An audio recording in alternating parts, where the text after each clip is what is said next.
masyarakat mengeluh, pejabat mengeluh tidak bisa mengakses kawasan ini. Terlalu eksklusif. Berarti kita sepakat ya, belum tentu salah presiden dong berarti kan? Ya Sepakat belum ya? tentu. Kita kan menganalisis. Berarti belum tentu salahnya kita Pak Jokowi berarti ya? benang dengan benang, Berarti menghubungkan belum pasal tentu dengan salahnya pasal. Pak Jokowi, betul ya? Makanya saya berharap setelah ini nanti Kejaksaan Agung mengeluarkan surat perintah penyelidikan Ya, memanggil jadi Jokowi. semoga, jadi ini kan saya membuka ini kepada publik. Tadi disebutkan oleh Bung Ferdinand, ini sekaligus membantah dari apa yang disampaikan oleh Bung David. Karena ternyata bandara di IMIP itu pernah jadi bandara internasional.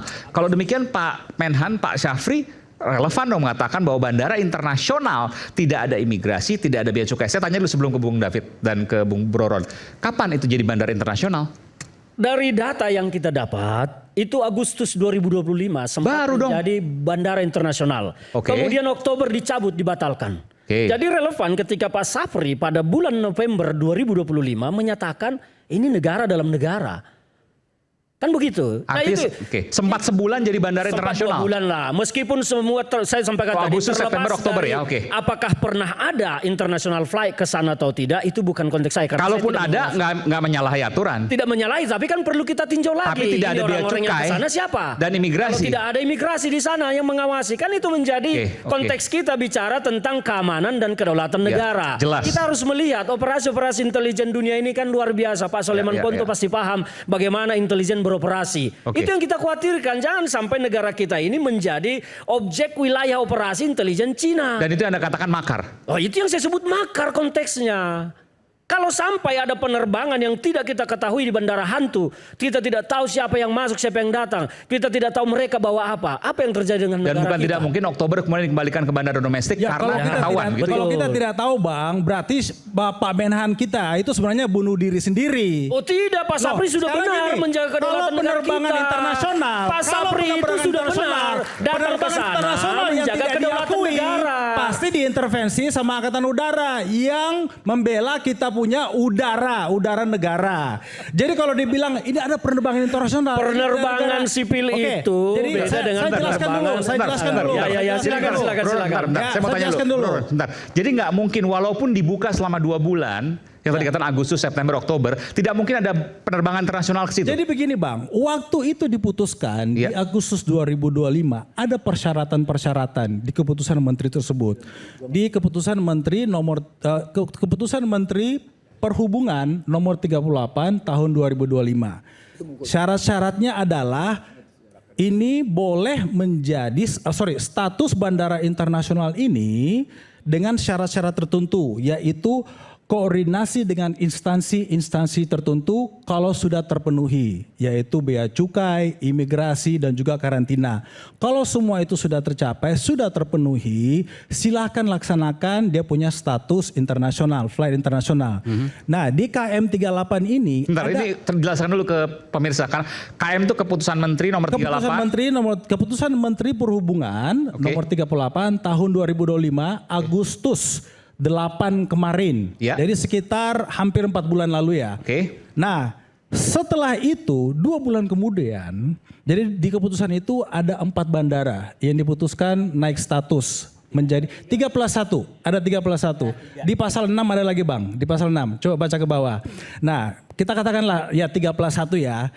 Setelah itu di bulan Oktober ada perubahan.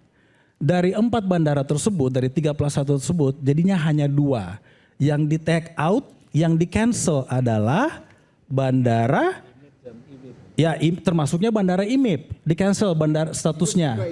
Ya, jadi dari 4 bandara tersebut 2 di cancel menjadi naik tingkat status penerbangan internasional sementara. KM 38, keputusan Menteri 38. Betul. Bagi saya analisa ini, kenapa menteri kita, Menteri Perhubungan bisa membuat keputusan yang bertolak belakang hanya dalam waktu yang begitu sempit. Hanya dalam waktu 2 bulan. Kenapa? Karena membuat saya makin curiga ini ada blundernya sedikit adalah saya menonton semalam ini podcastnya di YouTube, podcast di Tribun oleh Pak Agus Pambagio. Mungkin kita semua ini kenal ya Pak Agus. Dan tadi dikonfirmasi sama Bang Said Didu. Ternyata di IMIP ini mengeluarkan surat ke Kementerian Perhubungan bahwa mereka keberatan peningkatan status. Mereka tidak pernah meminta peningkatan status dari bandara domestik menjadi bandara internasional.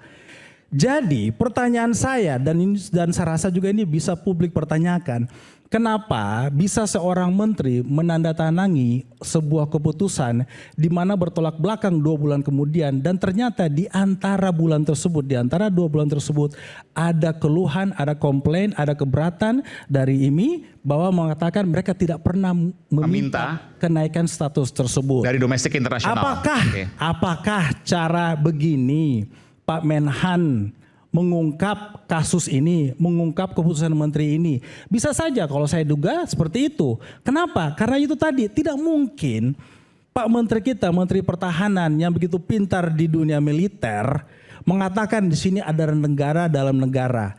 Yaitu dengan dalam konteks kenapa ada bandara internasional tetapi tidak ada negara di situ. Tidak ada instansi-instansi yang seharusnya berada di situ. Berarti kan secara tidak langsung, baik itu domestik atau internasional, kalau tidak ada negara, angkatan udara kita gimana dong? Jadi terpenetrasi oleh penerbangan dari luar negeri.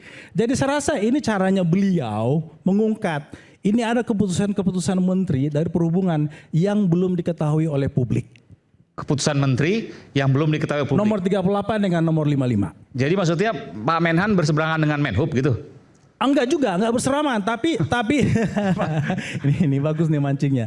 Tapi analisa saya ini ada yang tidak beres. Kenapa bisa, yaitu tadi saya udah 3 kali, ini ketiga kali saya bilang nih, kenapa bisa ada keputusan yang begitu bertolak belakang di dalam waktu yang begitu 2 bulan tadi, sempat internasional balik lagi ke domestik. Jadi menarik sebetulnya yang disampaikan oleh Bro Ron ini ya.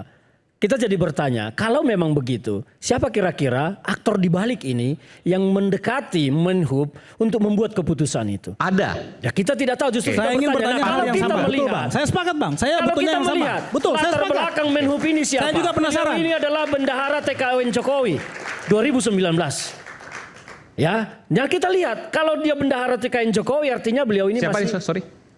Dudi Purwagandini kan bendahara TKN Jokowi 2019. Pak Menhub. Maka kita melihat kepentingan beliau ini mengamankan kebijakan pemimpinnya terdahulu, pemimpinnya Jokowi. Saya melihatnya di situ aja analisis saya. Masuk akal dong. Ya ini Bang, begini Bang, tunggu dulu Bang, tunggu dulu. Saya klarifikasi dulu Bang. Jadi gini, ini sangat tendensius. Pak Dudi, sangat tendensius. Pak Dudi Purwagandini. Saya dulu Bang, kenapa begini? Ini Pak Dudi, tim pemenangan Pak Jokowi 2019, betul ya?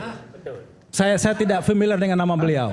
Ya, bendahara. Jadi begini Bang, ya presiden siapapun, baik itu Presiden Jokowi, Prabowo, walaupun kita mundur ke Presiden SBY, mereka bisa membuat program sebaik mungkin untuk rakyat. Tetapi kalau pembantu-pembantunya tidak bisa bekerja dengan benar, melakukan hal-hal dengan benar sesuai undang-undang, tentunya itu belum tentu bisa juga jadi salah presiden. Makanya ada reshuffle. Paham ya Bang ya? Jadi apapun yang terjadi di negara ini, jangan berharap presiden itu paham 100%. Ya kalau begitu karena kita harap Pak Prabowo segera meresapel Menteri Perhubungan saja. Ya kan begitu, karena memang kawasan IMIP Morowali ini sudah menjadi polemik bagi bangsa ini. Betul. Kan itu persoalannya. Banyak masyarakat mengeluh, pejabat mengeluh tidak bisa mengakses kawasan ini. Terlalu eksklusif. Berarti kita sepakat ya, belum tentu salah presiden dong berarti kan? Ya sepakat belum ya? tentu. Kita kan menganalisis. Berarti belum tentu salahnya Pak Jokowi berarti ya? Benang dengan benang berarti belum tentu salahnya Pak Jokowi, betul ya? Makanya saya berharap setelah ini nanti Kejaksaan Agung mengeluarkan surat perintah penyelidikan ya, memanggil jadi Jokowi. Semoga, jadi ini kan saya membuka ini kepada publik. Kita pertanyakan kenapa ada keputusan menteri. Oh dia yang paling tahu semua ini.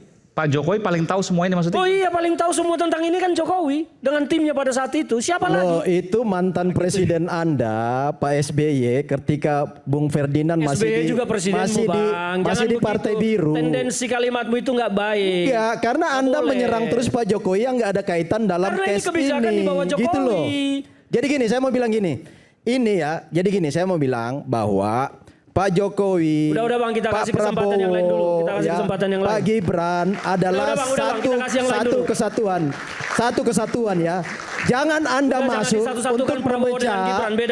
Jangan Anda masuk untuk memecah ya solidnya antara Pak Prabowo Gibran dan Jokowi untuk menciptakan mencapai program cita-citanya. Nah, yang terjadi sebenarnya. Ini kan saya bilang sebenarnya ini statement yang sebenarnya standar saja ya. Nggak boleh ada negara dalam negara, benar. Tetapi menjadi liar ketika artikulasi ada yang liar. Interpretasi seperti ini orang-orang bicara karena Bung Ferdinand ini nggak ada yang liar coba di sini. menohok ke Jokowi, nggak ada urusan dengan Jokowi di situ. Oh nggak ada, ini kebijakan Jokowi. Loh ini keputusan SBY. Kontrak SBY dengan Presiden ini ada banyak mahasiswa di sini yang tanya ini Jokowi. Jadi jangan dikit-dikit Jokowi. Udah kasih yang lain, kasih yang lain. Keputusan SBY kebijakan Pak Jokowi. Nah, gimana? Iya.